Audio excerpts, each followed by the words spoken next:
Assalamualaikum warahmatullahi wabarakatuh. Alhamdulillahirabbil alamin. Pemirsa yang dirahmati oleh Allah Subhanahu wa taala, marilah kita ikuti kajian dari guru kita Buya Ar-Razi Hasyim. Dan jangan lupa dukung terus channel ini, channel Syiar Agama Allah Subhanahu wa taala, dengan cara like, subscribe dan share seluas-luasnya. Karena dengan kita menge-share, membagikan video tentang syiar agama Allah Subhanahu wa taala, maka insya Allah apa yang kita miliki medsos ini menjadi sarana nilai ibadah si Allah Subhanahu wa taala. Marilah kita dengarkan kajian dari guru kita.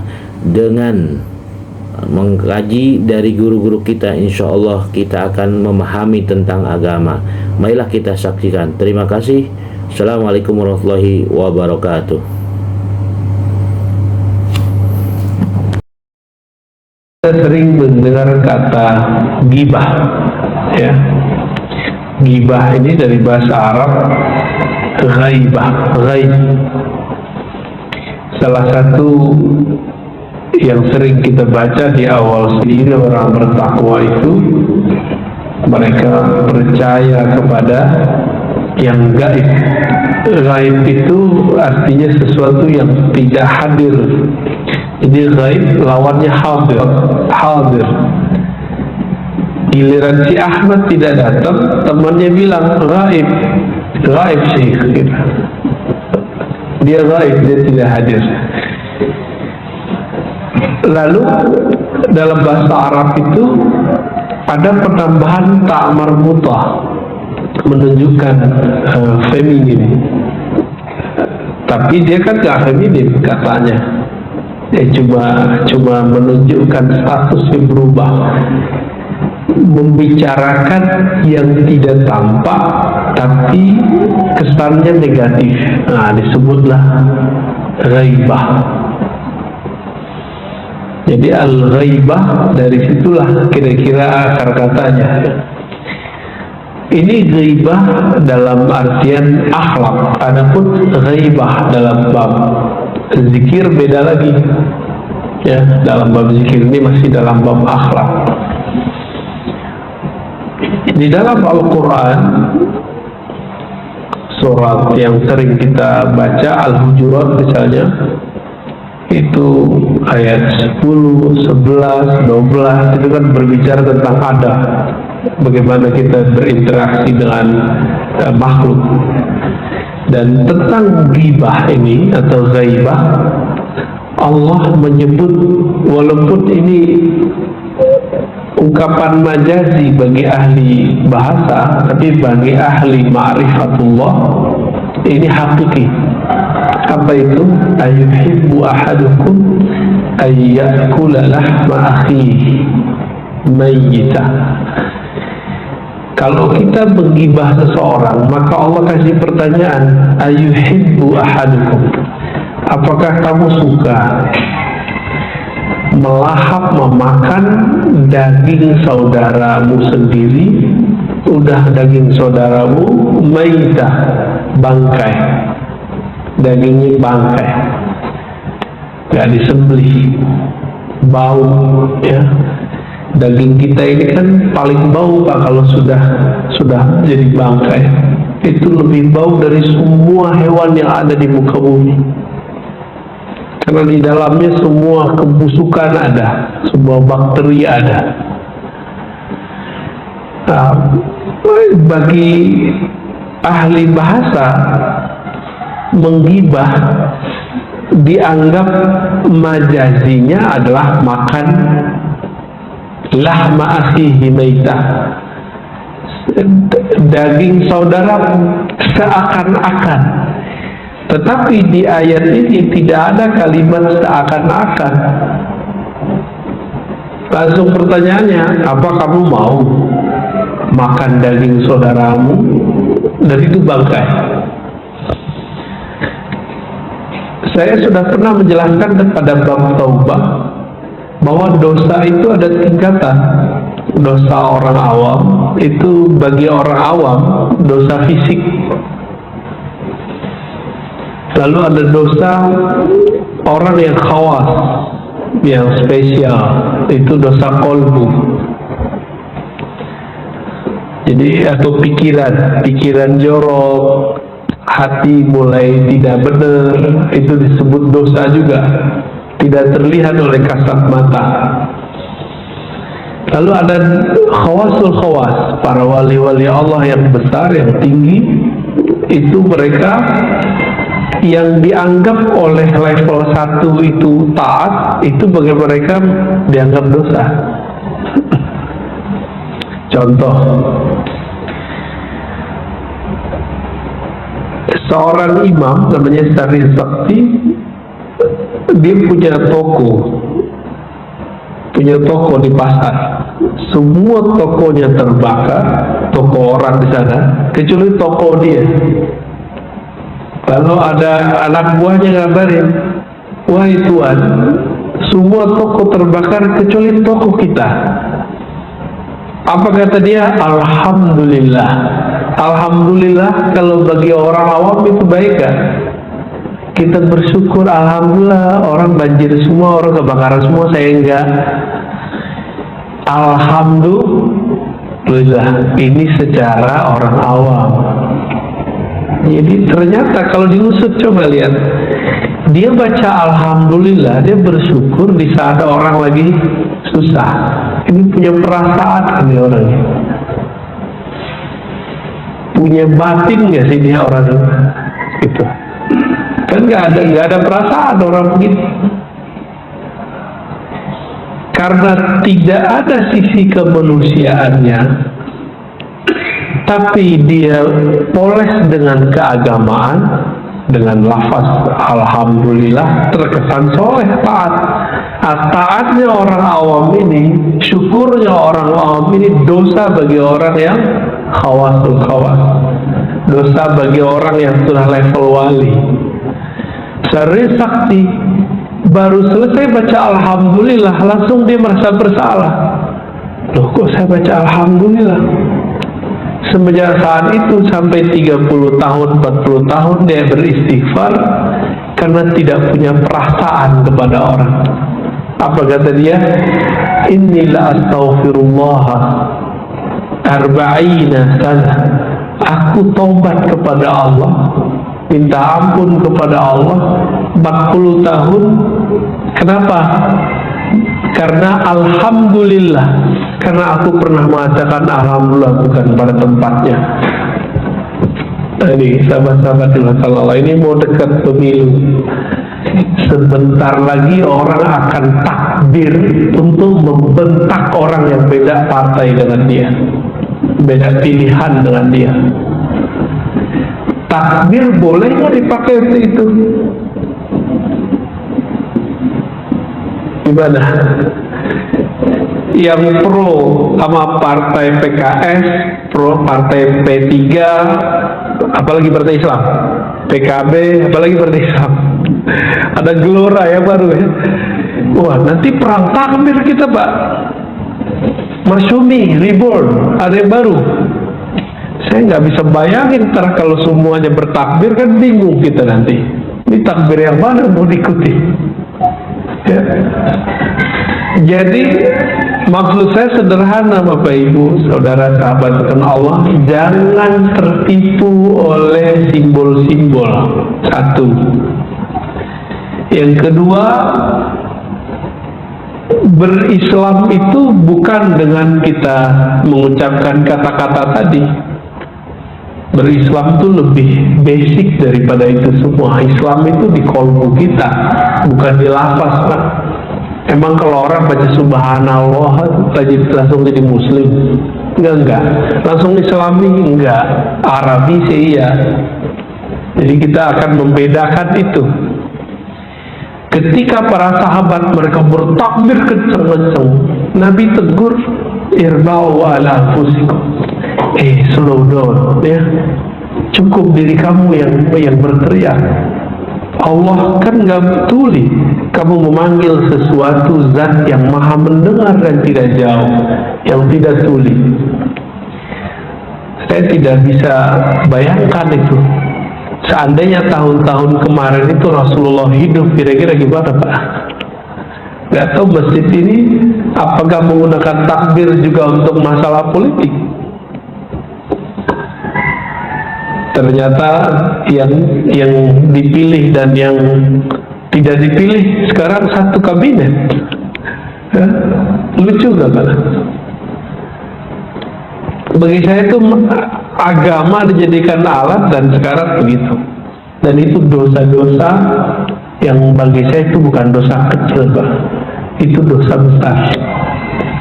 Menampakkan simbol-simbol takbir bukan pada tempatnya itu dosa besar bagi saya. Gak tahu bagi Bapak semua ya.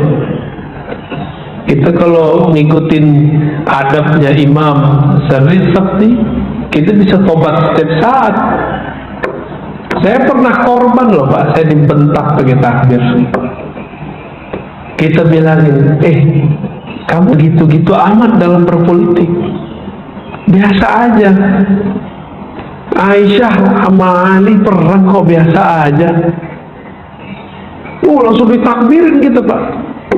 Gak jauh dari masjid sini. Ya. Itu terakhir saya ngajar di situ. Sebelumnya kejadian juga kita jelas tentang kalau menentukan bulan, lihat bulan. Dibentak juga ada aki-aki. Tak, ente pakai otak, hari gini masa masih ngeliat bulan katanya. Nggak ada hadis-hadisan. Kira-kira kalau dihukumi secara hukum itu masih muslim nggak betul? Nggak ada hadis-hadisan, nggak zaman. Loh, kita puasa kan ada hadisnya. Itu kira-kira kalau hukum akidah kafir gitu. Kafir Pak seharusnya. Coba saya nggak bentak dia pakai takbir Pak. Kita stop aja dia. Udah Pak cukup. Karena kalau dia terus-terusin bisa tambah kufur. Nah ini akhir zaman ternyata ini. Ya, akhir zaman ini. 2016 sampai 2019 banyak kawan saya yang sudah nggak mau Jumatan di kantor-kantor. Kenapa? Karena mimbar yang suci ini dijadikan sebagai ajang politik. Hasilnya kita udah ingetin, santai aja Pak politik, ntar juga kalian kaget-kaget. Bener, yang dipilih yang nggak dipilih sekarang satu kabinet. Mau diulang lagi cerita itu, silakan ya. Amal masyitah, ya. Lakukan yang kamu mau, itu aja. Kalau di dalam Al-Quran ketika Allah marah, apa kata Allah? Fa'budu ma syi'tum, itu sembah sesuka kamu. Bukan berarti itu suruhan kebolehan menyembah apa saja. Nah, ini kita berkalam sekarang begini. Saya nggak tahu ke depan gimana ya. Nanti kita dibilang apalah, terserah mereka ya. Karena kita berbuat bukan karena ingin dipuji atau takut dicaci. Innama na'mal lillahi tabaraka wa ta'ala. Kita berbuat insya Allah karena Allah Ta'ala. Suatu kali Imam Junaid sebutkan di kitab ini, di bagian belakang, menceritakan ra'aitu faqiran alaihi athar al-ibadah. Suatu kali aku melihat ada seorang yang fakir miskin, sepertinya rajin ibadah, tapi suka minta-minta. Wa fakultu fi nafsi, lalu aku berkata-kata dalam hatiku, launa anna hadza amila amalan yasunu bihi wajah kana ahabba ilaih. Coba kalau orang ini mau kerja aja, badannya kan masih kuat, pasti dia nggak perlu minta-minta. Dia menggunjingkan orang itu, tapi cukup di hati. Bapak masih ingat siapa Imam Junaid? Siapa Junaid? Junaid ini imam wafat tahun 297 Hijriah. 297 Hijriah. Gelarnya Taifah, pemimpin para ahli tasawuf. tahun 297 sudah ada istilahnya pemimpin sufi. Berarti sufi itu sudah ada Syria. Ketika Hijriah disebut salaf nggak? Salaf berarti salaf itu di dalamnya ada sufi, ada imam mazhab. Tapi mereka itu hari ini yang dibantah oleh kelompok-kelompok yang bakal menjadi khawarij masa depan. Lalu mereka mengatakan tidak ada sufi zindik, sufi khurafat, ya. Dan yang paling lucu itu apa? Imam Junaid ini kan gurunya Imam Asy'ari, ya, gurunya Imam Asy'ari, ilmu kalam yang sudah Ahlus Sunnahkan. Jadi saya diejek-ejek oleh mereka, ya saya nggak merasa diejek, masalah ketawa. Jadi mereka ngutip pengharaman Imam Syafi'i terhadap ilmu kalam. Apa arti ilmu kalam? Tetapi mereka menerjemahkan ilmu kalam itu filsafat. Loh, dari mana kesamaan kalam dengan filsafat? Gak ada. Jadi Imam Syafi'i itu melarang orang belajar kalam, karena ilmu kalam di zaman Imam Syafi'i itu adalah ajaran akidah Mu'tazilah yang menolak takdir, dan mereka mendahulukan akal daripada kitab dan sunnah. Menyebut ajarannya kalam. Tapi setelah seabad, kata kalam berubah menjadi kalam yang sudah Ahlus Sunnahkan. Sebagaimana dulu fikih itu ilmu yang dulu dipopulerkan oleh Imam Abu Hanifah, yang disebut ahlul ra'yi, bukan ahlus sunnah, bukan ahlul hadis. Tapi belakangan sekarang menjadi tren ilmu fikih, ya kan? Kira-kira seperti itu. Imam Junaid ini dia punya satunya ilmu hadis, dan ilmu yang paling terkenal dari beliau adalah ilmu tasawuf. Ilmu tasawuf ini, kata mereka, bukan dari Rasulullah. Loh, katanya kalau ada salaf aman. Giliran salafnya kita majuin, oh dia nggak mau terima juga, ya. Oke, apa yang kejadian pada beliau? Falamman saraftu ila baiti wa syara'tu fi wirdi thaqula alayya fi jami'a anwa'ihi fanimtu anha faraitu dhalika al-faqir qad ji'a bihi ala khawan wa qila li kullahmi faqad ikhtabta, ya. Kalau diterjemahkan secara bebas, ketika aku pulang sampai di rumah, biasanya Imam Junaid ini kalau nyampe ke rumah bukan mau tidur, Pak. Kalau kita pulang mau ngapain? Mau tiduran ya, mau nonton, mau main handphone. Nah, ini beda deh. Di zaman itu belum ada smartphone. Maka beliau radhiyallahu ta'ala anhu kemudian memulai membaca wiridnya. Taqula alayya jami'a anwa'i. Tapi kok bacanya berat? Biasanya bacanya nikmat, kayak orang melahap makanan. Ini baru mulai istighfar sudah berat, mulai syahadat sudah berat. Ada yang bisa konsentrasi. Lalu tertidurlah beliau. Ketika tertidur, tiba-tiba ada yang datang membawa, ya, orang ini, ada bangkainya, terus sama katanya, kul min lahmi faqad ikhtabta. Ini ada daging bangkainya orang yang kamu omongin di hatimu itu, makanlah dia. Lalu Junaid mengerti fikih. Dia fikihnya fikih Imam Thawri.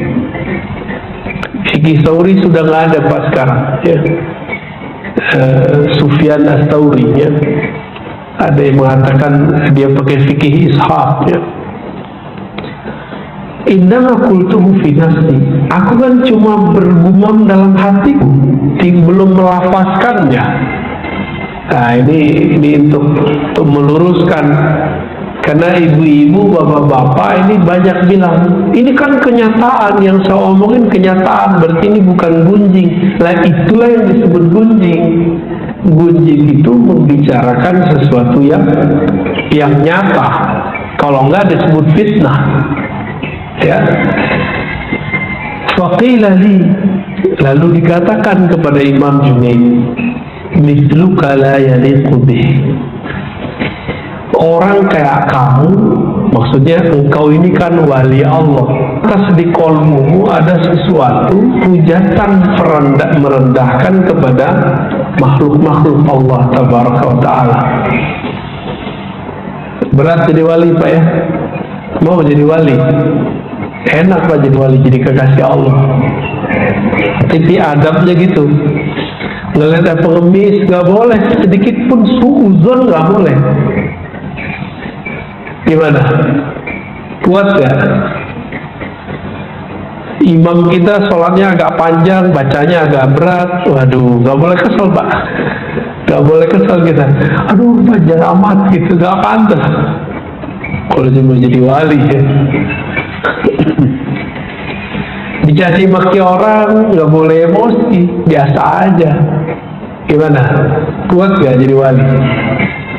Nabi Muhammad itu dilempar sama orang gak balas Pak. Mau jadi wali murid aja kali ya. Falamma asbahtu, ketika esok pagi, nah itu ternyata lagi apa, beliau ini nyari nih, pagi-pagi dicari sampai ketemulah orang ini. Faqala li, aku mengucapkan salam kepadanya, lalu dia mengatakan, ya Abul Qasim, ya Abul Qasim ata'ud? Fakultu la. Pengemis ini mengerti apa yang terjadi. Ketika Imam Al-Junaid mengatakan Assalamualaikum, belum ngomong, orang ini yang tadi dibicarakan di hatinya langsung bicara, Abul Qasim, apakah engkau akan mengulang kembali apa yang kamu lakukan kemarin, yaitu membicarakan aku di hatimu? Fakultu la, lalu aku menjawab tidak. Faqala, lalu Allah mengampuni kami, saya gitu maksudnya, dan engkau. Nah ini adab paling penting ini. Jadi kalau doain orang, doain diri kita dulu baru orang lain. Ini kan sekarang banyak nih lagi tren, Allah yahdik, semoga Allah memberi hidayahmu. Iya, kalau Allah ijabah, ente nggak dapat hidayah, dia dapat hidayah. Ini kan sekarang lagi tren ya. Kita beda dikit sama dia dibilang Allah yahdik, ya kita aminin. Gimana seharusnya kalau kita lagi beda sama orang, lalu kita mau doakan orang itu? Doakan diri dulu, baru doakan orang. Allah yahdini wa iyyak, semoga Allah memberi hidayah dan memberi hidayah engkau. Jadi jangan sombong. Itu iblis dulu kan begitu Pak. Iblis itu dulu, malaikat-malaikat ini kan Allah buka kan lembaran Lauh Mahfuz, karena dari langit ketujuh surga. Di surga iblis lagi bertugas beribadah, jaga surga. Datanglah malaikat ya, bertanya, minta doa. Wahai Tuan Azazil, doakan kami. Ternyata yang dibaca oleh malaikat ini bahwa kan ada sekelompok orang yang sudah setara malaikat nanti membelot durhaka kepada Allah.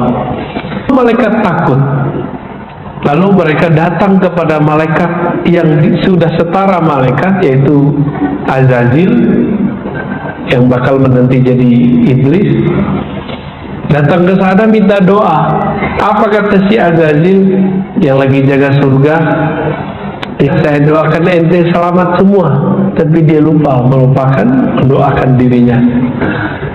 Jadi orang-orang yang merasa dirinya suci, merasa dirinya akan selamat, lupa mendoakan dirinya, nanti begitu, ya, anak buahnya Azazil semua itu, iblis. Ya. Baik, nah ini cerita yang paling inti di sini. Ternyata hal yang sama terjadi pada Imam Khalid. Maulana Imam Khalid al-Baghdadi Thumma Dimashqi, beliau memimpin tariqat 5 tariqah: Naqsyabandiyah, Qadiriyah, Khistiyah, Suhrawardiyah, lalu yang sudah ditajdid namanya Mujaddidiyah. Imam Khalid ini ahli hadis juga, ahli zikir. Suatu kali dia lagi tawaf di Masjidil Haram, tiba-tiba ada orang nyandar di satu tiang, kakinya selonjoran ke Ka'bah. Beradab nggak Pak? Saya ngelihat di masjid ini sering nih ada orang lagi khutbah selonjoran kakinya ke kiblat. Itu kalau ngikutin adab nggak beradab itu Pak. Secara hukum fikih saya boleh negur dia. Kenapa? Yang boleh itu dia mendekap, ihtiba. Ada yang coba contohin ihtiba. Gitu tuh boleh Pak, bagus begitu tuh. Jangan diselonjorin, nggak beradab. Tapi kayaknya sering, apalagi kalau khotibnya beda sama dia, tuh dia selonjorin terus kakinya. Itu nggak beradab sama sekali. Ternyata orang ini ujian bagi Imam Khalid. Dalam hati dia lagi tawaf. Orang tawaf boleh nggak ngomongin orang dalam hatinya? Atau zikir? Yang benar ngapain? Kita lagi tawaf. Tawaf ini kan sama dengan sholat Pak. Sholat itu tawaf sebenarnya. Inna sholati wa nusuki. Tawaf itu kan berpindah dari satu titik ke titik yang lain. Itu berpindah dari berdiri, takbir, Fatihah, ruku, berdiri lagi, sujud. Itu sama dengan tawafnya badan itu. Tawafnya badan semua naik turun begitulah. Makanya jumlahnya 17 kan. Bukan cocok logi Bapak ya, emang jumlahnya 17 ya. Emang 17. Maulana Imam Khalid, beliau ini belum jadi wali besar ya, tapi sudah jadi mursyid tariqat Qadiriyah saat itu. Belum jadi mursyid tarekat lain. Mursyid ini kan guru yang sudah dapat ijazah, langsung ijazahnya dari ayahanda beliau sendiri. Lagi tawaf dia baca kitab salawat namanya Dalailul Khairat.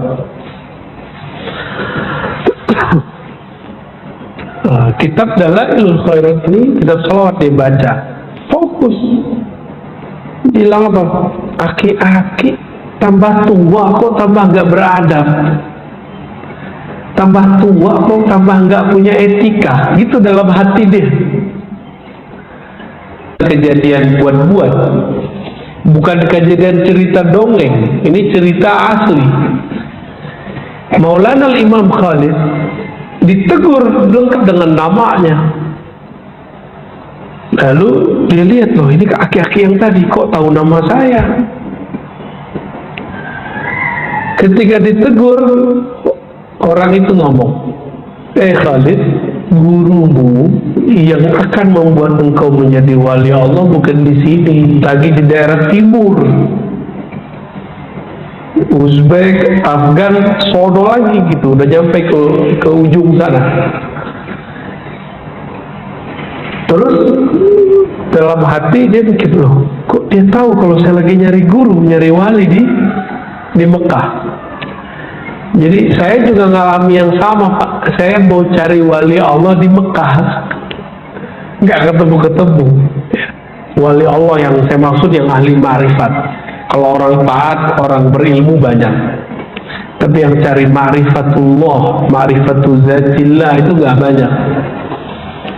Beberapa kali kita umroh gak ketemu. Sengaja saya itu gak mau bawa jamaah, jadi jamaah biasa. Gak ketemu guru yang saya cari. Persis seperti kita cerita Maulana Khalid. Bedanya Maulana Khalid ditegur, guru ente di sono, udah cepet-cepet selesaiin umroh hajimu, berangkat. Ke depan jangan pernah suuzon lagi sama orang. Begitu itu masih aki-aki. Ya ampun ya Pak. Kenapa? Selevel dia kan sudah wali biasa, wali umum. Gak boleh menyia-nyiakan kolbunya. Jadi kalau kita ini mau jadi kekasih Allah, kita wajib Pak sebenarnya jadi kekasih. Merana nanti di surga, di neraka berana ntar. Di surganya berana, apalagi di neraka Pak. Jadi orang kalau belum jadi kekasih Allah, di surga aja nanti dia stres. Tapi stres salah surga itu masih enak. Di surga itu nikmat seksual, nikmat makan, minum, rekreasi, semua dikasih. Saya mau tanya Bapak Ibu nih, yang sudah pernah nikah Pak ya, kalau begitu mulu tiap malam bosan nggak? Kayak malam pertama terus bosan Pak. Nanti akan ada titik jenuhnya ahli surga. Maka mereka mengatakan, ya Rabb, arina wajhak, tolong tunjukkan kami wajah Engkau pemilik surga.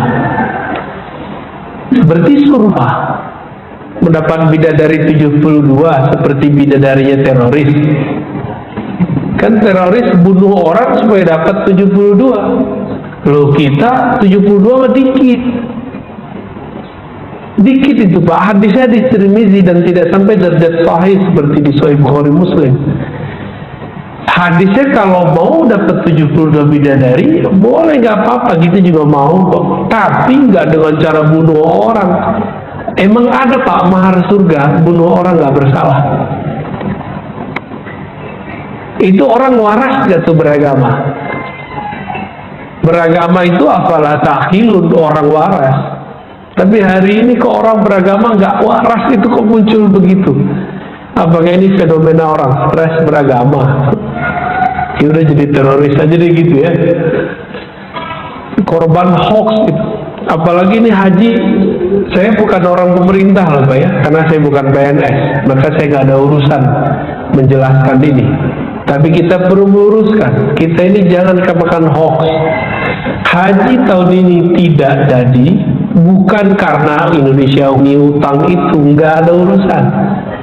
Itu karena problem keamanan kesehatan semata, nggak ada urusan dengan yang tadi. Nah, ada persepsi yang berbeda antara kita dengan Saudi juga ada masalah banyak hal. Ini karena saya ngeliat di grup-grup ini, waduh Masya Allah ya. Udah baca Pak hoax masalah haji.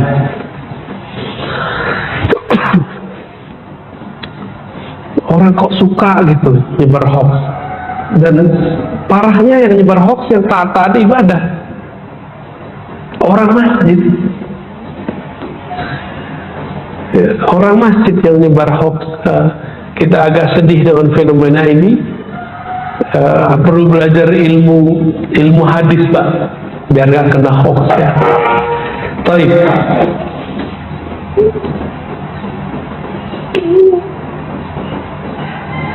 Terakhir yang mau saya bacakan di sini,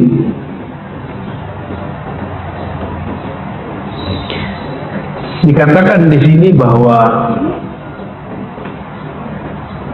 Imam Sufyan bin Uyainah pernah menyebut tentang persoalan gibah, ya, menggibah orang di depan Imam Ibnu Mubarak. Ibnu Mubarak ini wafat tahun 181 Hijriah, ya, masih ulama salafus saleh. Kitab-kitabnya dijadikan sandaran. Kata beliau, "Lau tabtu ahadan laqtabtu walidayya li'annahuma ahaqqu an ahaqqu nas bihasanati." Kalau aku mau mempergunjingkan orang, tentulah orang yang paling pantas aku bergunjingkan adalah kedua orang tuaku. Apa sebab? Mereka lah yang paling berhak terhadap kebaikan-kebaikanku. Jadi Bapak kalau ngomongin saya nih, itu sholat tahajud Bapak pindah ke saya, Pak. Asik gak tuh diomongin orang? Ya, ini beberapa hari ini saya dicaci maki terus, Pak, dan saya senang-senang aja. Ya. Kenapa? Karena kita ngerasain mereka transfer amal, karena ada kesalahan dalam cara mereka dalam berkomunikasi, memahami kata-kata kita. Ya. Lain waktulah saya cerita ya. Jadi ke depan ini saya kabarin aja ya, akan ada perang, tapi bukan perang militer dalam waktu dekat, tapi perang ideologi dan teologi. Nah, ideologi sudah mulai luntur nih. Yang ada sekarang perang teologi, perang akidah sesama muslim, Pak. Saya berharap jamaah kita bisa tahu jalannya, dia ahlu sunnahnya bersanad atau tidak ya. Karena sekarang banyak ngaku ahlu sunnah. Maka nanti antara kelompok dengan kelompok akan menggibah kelompok yang lain. Apakah ini boleh? Nah, bukan lagi menggibah, merendahkan. Jadi satu kali ada seorang mengatakan bahwa para ahli zikir yang berzikir dengan biji-biji tasbih itu sama dengan Yahudi. Orang-orang yang belajar sifat 20 Allah wujud qidam baqa itu orang-orang yang sesat. Itu ngomongnya gitu, Pak. Firqatun dolah. Nah, itu mereka sudah serentak, mereka tidak merasa memfitnah kita. Lalu saya pernah coba ngomong sedikit saja, dan itu bukan cacian, bukan fitnah. Saya lagi muji malah, bahwa waktu saya pergi ke Israel sana, saya melihat ada Yahudi ortodok yang anti dengan Zionis, jenggotnya mirip dengan jenggot salah satu kelompok itu. Mirip, kita bilang Yahudi mirip mereka, tapi mereka balikin. Ar-Razi memfitnah kami bahwa kami mirip dengan Yahudi. Pemutar balikin nggak? Karena komunikasi mereka nggak beres. Jadi kita ini sudah dibenci lama, cari momen dia untuk menghancurkan ya.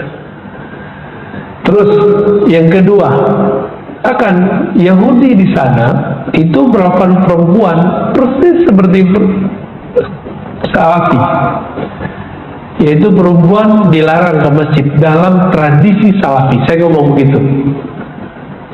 Saya dijawab, Pak. Mereka ngomong, apa kata mereka? Oh, Syekh Soleh Fauzan tidak melarang ke masjid, tapi dianjurkan di rumah. Sebuah dalil, itu mah Syekh Soleh Fauzan pakai dalil, itu mah Rasulullah. Tapi ada nggak Salafi yang mengizinkan istrinya sholat di masjid? Ada nggak, Pak? Coba lihat, kan nggak ada. Walaupun fatwa ulamanya tidak dilarang, nah kita ngomong dari atau ajarannya, tergantung dia milih yang mana. Itu kemudian mereka menyerang kita ya.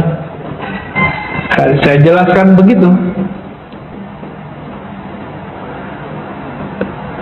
Jadi mereka sudah mulai, Pak, setiap hari hampir 1000 kali saya dicaci maki oleh mereka, dan kita nggak merasa difitnah, biasa aja. Kita coba ngomong begitu, itu emosinya bukan main. Saya pegang tasbih, disebut mirip Yahudi, saya nggak marah, Pak. Ya.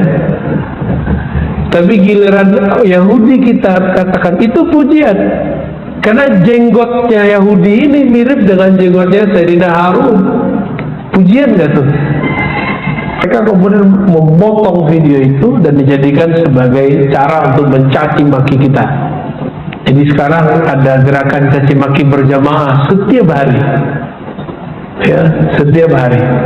Dan saya harap teman-teman tidak terpancing ya, jangan balas mencaci maki lagi, santai aja kita ya.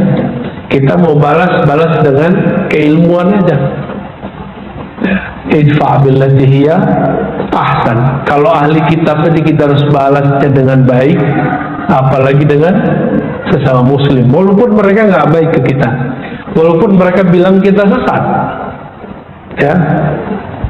Antum dibilang sesat loh, pakai sifat 20 nggak mas? Allah wujud kita bahwa ente sesat ente. Pakai tasbih nggak kadang-kadang? Pakai ulah Yahudi ente. Digituin, kita digituin sudah bertahun-tahun dan kita gak marah, kita biasa-biasa aja. Giliran kita bilang tiba jenggot Yahudi sama dengan jenggot dia, ngamuknya bukan naik. Beragama kok kayak binatang buas ya, marah aja mulutnya, nggak ada adem-ademnya. Nah ini yang kita bahas waktu bulan puasa, bahwa dalam diri kita ini ada sifat kebinatangan ternak, ada binatang buas. Kalau ini nggak diberesin, dapat dalilnya dipakai untuk menghujat orang, dalilnya dipakai untuk orang. Karena sibaiyah, karakter binatang buas yang ada dalam diri saya, diri bapak semua, itu akan menggunakan senjata apa aja untuk mengalahkan orang. Karena sibaiyah ini maunya ngalahin orang. Kalau fisik pengen pakai barang apa aja untuk ngalahin orang. Kalau perangnya perang ideologi, perang teologi, pakai dalil, Quran Sunnah dia pakai. Dan yang paling lucu apa? Kita dianggap mengolok-olok Rasulullah. Nah berarti selevel ustadznya itu nggak mau dengerin videonya dari awal sampai akhir. Lalu dianggap kalau mengolok Rasul berarti kafir. Nah ini apalagi yang bahaya. Mereka menganggap diri mereka adalah representatif daripada Rasulullah. Berarti diri mereka ini sama dengan Rasul. Pengkultusan nggak tuh? Ini bahaya Pak. Kalau mereka melarang mengkultuskan kiai, sekarang mereka mengkultuskan pendapatnya sendiri, ustadznya sendiri, pandangannya sendiri. Dan pengkultusan pendapat, pandangan ini lebih bahaya daripada mengkultuskan sosok. Karena kalau sosok itu masih di bawahnya Azazil. Kalau udah mengkultuskan pandangan itu ya sama kayak Azazil itu. Ini bahaya-bahayanya nanti ke depan. Jadi ini baru awal Bapak Ibu yang melakukan Allah. Ke depan saya nggak tahu juga, saya masih bisa kajian di sini ya. Wallahu a'lam. Tapi kalau ini berlanjut terus ya barangkali nanti mungkin saya beberapa kali gaib ya, tidak hadir di sini. Berarti kita lagi berseteru Pak, seteru asik ya. Baik, kira-kira begitu ya. Saya minta doanya semoga ulama-ulama yang sejati, mereka bangun dari tidurnya, tidak diem, tidak cari aman, tapi mau berjuang mempertahankan Ahlussunnah dan menenangkan umat. Al-Fatihah.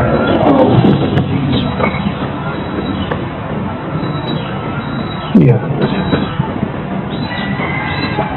Semoga Allah mengampuni dosa kita semua. Sallallahu ala nabiyina Muhammad. Assalamualaikum warahmatullahi wabarakatuh.